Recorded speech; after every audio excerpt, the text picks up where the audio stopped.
Hi, John Maxwell. Welcome to Minute with Maxwell today with me.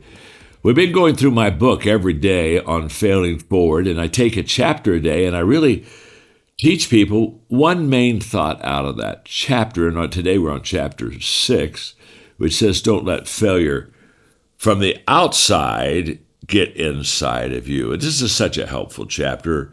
And the reason it is because a lot of circumstances happen to us that we just don't like. And by the way, I've really never had a day in my life where I could finish that day and say everything I wanted to see happen, happened. And everything that happened to me was good. And I can't think of one bad moment, or I can't think of one time where I was disappointed. Now, maybe you have those kind of days, but my days have some good things happen to them, and they have some bad things happen to them. And there are a lot of things that happen to me, honestly, that I didn't plan. Life is like that. I mean, life can throw you curves. So while I'm about my day, and so let's say something happens and there's a failure that somebody maybe in my organization didn't provide what we really needed, and so we didn't make progress, we went backwards. Okay. When I'm talking about don't let failure on the outside get on the inside, too many people, when they fail, or somebody else maybe even fails on their team, they take it personal. And all of a sudden, they start saying things like, why didn't I do better with that? And I should have known that was going to happen. I had a bad feeling about that. Gosh, if I wouldn't have done that, that would have made a much better program. And what they're doing is they're internalizing something that happened on the outside. Now, let me say something about the things on the outside. There are things on the outside you can't control, but they cause you grief, and sometimes they cause you failure.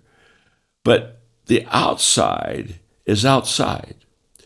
As long as I keep it that perspective that failure is out there, I'm going to be able to much more realistically and honestly and quickly deal with that failure than when I internalize it.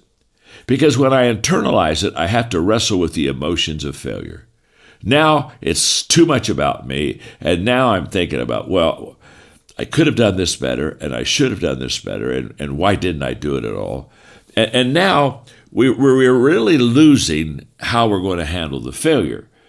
The failure has to be handled without our emotions and without us getting inside of it to the place where now the failure that was on the outside gets on the inside. Because when it gets on the inside, it deals with attitude. Sometimes we get mad. Sometimes we get anger. It deals with emotions. Keep it on the outside. Don't let it get on the inside. I do a teaching so many times on you need to be bigger on the inside than you are on the outside. You need to be better on the inside than you are on the outside. And if you are, the outside will get better and the outside will get bigger. Well, on failure, here's what I consider. The failure on the outside, which is a reality, you're going to have to deal with it, can only be dealt with if I keep it there. And I'm bigger on the inside. And I say, okay, this is a failure. This is not good, but there's a way to solve it, and we will solve it. I'm better on the inside. And I look at that failure and say, okay, we can improve it. If my inside stays strong, my outside gets fixed. If the outside gets in the inside, now we've prolonged the process, and we're really not dealing with what the real issue is. So, every day from the outside, circumstances will come your way that you don't like. Remember this, I've always said this all my life. I'm not going to let the circumstances on the outside of me control the decisions that need to be made on the inside of me. I'm not going to let it happen.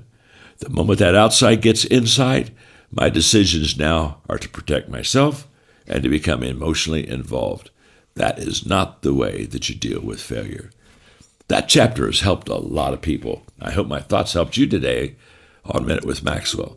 I'm glad you joined us.